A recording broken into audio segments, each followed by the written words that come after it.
Би нөгөө дэмжих, хилцхийн дэмжих гэсэн тэр талаас нь л үг хэлж байна. Тэгээд энэ Монгол банкны үндсэн чиглэлд оруулах, нэмж цааш оруул, эсвэл шинээр томьёолох, найруулгын өөрчлөлт хийх 13 санал хэлье. Нэгдүгээрт бодит секторыг дэмжих, эдийн засгийн оролцоотой тэнцвэртэй өсөлтийг дэмжих талаар нэг заалд оруулах хэрэгтэй. Хоёрдугаарт валютын ханшны зах зээл, валютын ханшны эрсдлийн удирдлагын чиглэлээр одоо байгаа заалтан дээр нэмэлж оруулах хэрэгтэй.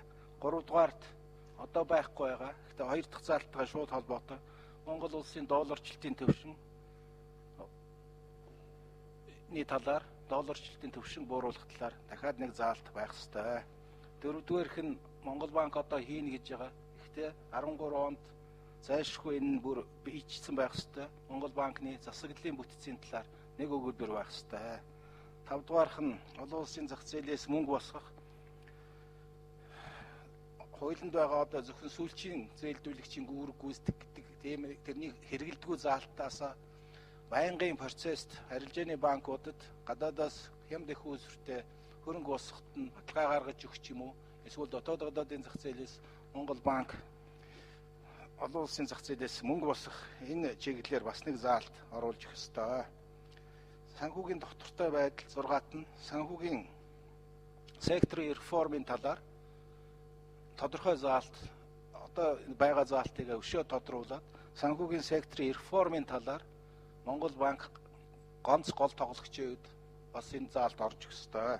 8 9 буюу 7-8 буюу эрэлтийн инфляц, нийлүүлэлтийн инфляцтай холбоотой тэр заалтан дээрээ 7-8 гэсэн хувиа байхгүй болгоод зөвхөн инфляцийг нийгмийн эдийн засгийн доктортой байдлыг алдагдуулахгүй байх төвшөнд барина гэсэн заалт оруулал яасан юм бэ?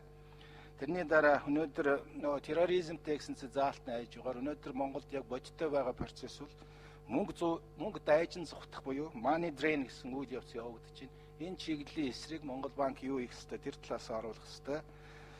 Тэрний дараа нь policy dialogue буюу одоо арилжааны банкуудын холбоо, банкуд санхүүгийн байгууллагуудын холбоо, санхүүгийн зах зээлийн холбоотой байнгын диалог механизм үргэлжлүүлэх талаар тэр Монгол банкны хариуцлагыг бэхжүүлэх гэсэн тэр зүйл дээрээ бас оруулчвал хэрэгтэй.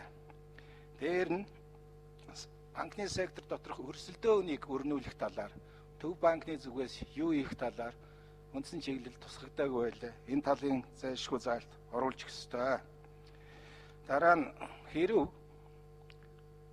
мөнгөний бодлогыг талаар засгийн газар саналаа өгдөг юм бол засгийн газрын төсвийн тухай саналыг Монгол банкнаас албан ёсоор авдаг байх тийм механизмыг бас бүрдүүлж өгөх ёстой. Ингэжээч мөнгөний болон төсвийн бодлогын уялдаа холбоо хангагдана.